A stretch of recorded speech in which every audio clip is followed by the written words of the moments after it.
dhalinyarada ku dhaqan degmada Cabudwaaq ayaa soo dhaweeyay garoon laga dhisayo magaaladaasi oo meel gabagaba maraya. Wariyeena Mahad Bashiir ayaa warbixintan Cabudwaaq nooga soo diray. Waxa ay gabagaba maraya dhismaha garoonka kubadda cagta ee degmada Cabudwaaq kaas oo ay dhisayeen anjooyo iyo hay'ado kala duwan ee ka howlgala gudaha magaaladani Cabudwaaq iyadoo qayb ay ka qaadanayeen bulshada magaalada Cabudwaaq. Garoonka oo dhismihiisu socday muddo kooban ayaa maanta xilli aynu booqanay waxa uu ahaa mid uu si ilaanayay naashnaashka iyo waliba dhismaha u socday. Inta aynu booqashada garoonka ku guda jirnay ayaa waxaynu goobta kula kulanay dhalinyaro kala duwan oo iskugu jirta dhalinyarada isboortiga ah ee degmada Cabudwaaq iyo waliba kuwa kale oo ka mid ah haldoorka kala duwan ee degmada Cabudwaaq. Qaar ka mid ah dhalinyarada oo nala hadlay ayaa waxay ka warbixiyeen ahmiyadda ay u leedahay in garoonkani loo dhameystiro ayagoona sheegay inuu wax badan ka bedeli doono xaaladda dhalinyarada isboortiga ee degmada Cabudwaaq iyo midda guud ahaaneed ee deegaanka.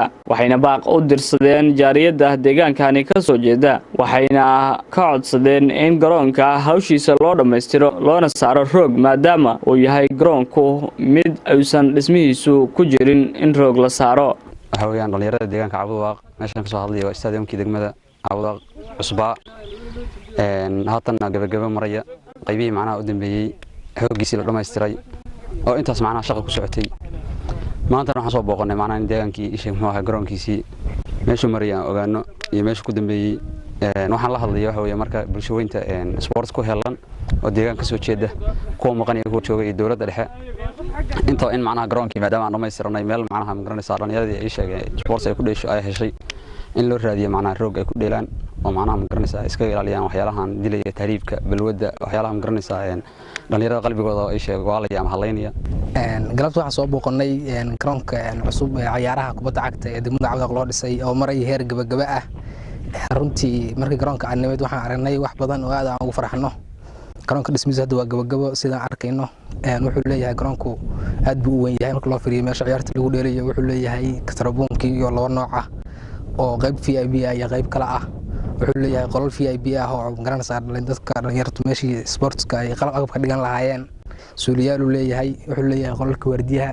baakin weyn oo dhowr dhinac ah uu leeyahay runtii aad iyo aad wax loogu farxo weeyaan maanta tan waxaan leeyahay horumarkan degmada Cabudwaaq ay gaadhay waa mid aad loogu farxo maanta waxaan soo booqanay garoonka degmada Cabudwaaq oo dhawaan loo dhisay ما شاء الله قرن قرح بدن بالدسي markii uu soo garoon laga dhiso degmada Cabudwaaq aad ma soo dhaweynaa anoo kamid ah dhalinyarada degmada Cabudwaaq insha Allah waxaan rajeynayaa dadweynaha ka soo jeeda gobolka Galmudug iyo gaar ahaan degmada Cabudwaaq in garoonka roog noo saari doonaan dhawaan insha Allah garoonka ugu weyn ee gobolada dhexe oo haatan laga hirgeliyay degmada Cabudwaaq waana hambalyeynaya dhammaan dhalinyarada ku dhaqan degmada Cabudwaaq Nasteexadan Cabdi Qabyaaladid oo kamid ah haldoorada kala duwan ee magaaladani Cabudwaaq oo asagana aynu kula kulanay gudaha garoonkaasi ayaa waxa uu ka warbixiyay naqshada kala duwan ee loo dhisay garoonkani wuxuuna amaanay dadkii isku hawlay in la dhiso garoonka dhanka kalena waxa uu si lamid ah baaq u diray qurbo joogta kala duwan ee ka soo jeeda magaalada Cabudwaaq wuxuuna ka codsaday in dhalinyarada garoonkani waxyaabaha ka dhiman loogu dhameystiro si deegaanka horumarkiisu kor ugu kaco ما شاء الله maanta waxa soo gaarnay garoonka kubadda cagta degmada Cabudwaaq oo meel gabagaba maraya run ahaantii si fiican oo qurux badan ayaa loo dhisay waana garoon baaxadiisu aad u balaaran tahay biliciisuna qurxan tahay sidaad u jeedaan tarbuunkiisa laba tarbuunkan VIP-ga iyo kalaba waa tarbuunno aad u qurux badan oo VIP ah run ahaantii bulshada waxa moodaa bariyaha u dambeysay inay mashruucyada waxtarka ee bulshada horumarka u keenaya isdhexgalka in ay ku soo badanayaan kana uu ka qaan doona qayb weyn iyadoo dhici karta in degmooyinka dhan ay ka soo qayb galaan koobka lagu qabanayo stadium Cabudwaaq maadaama garoon weyn oo bulshada ay lagu marti qaadi karo kooxuhu ku ciyaari karaan laga dhisay dhabahantii wax yar oo u baahan siilaad ayaa ka dhiman marka loo fiiriyo garoomada caalamka oo kaleeto maadaama inta dadku ay jecel yihiin garoon dhameystiran sida roog oo kaleeto marka bulshada waxaan ka codsanaynaa taliyada dhalinyarada aqoonyahanka qofka soo garaad leh oo ka qayb qaadan kara inuu ka qayb qaato inta yar ay ka dhiman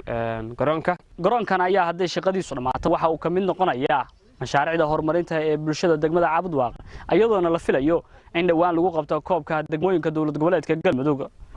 oo la filayo in sanadkan gudihiisa lagu qabto magaalada Cabudwaaq waa Mahad Bashiir Cismaan Mahad Xilif telefishinka caalamiga ee Soomaali News wararka waqooyi gobolka Galgaduud Cabudwaaq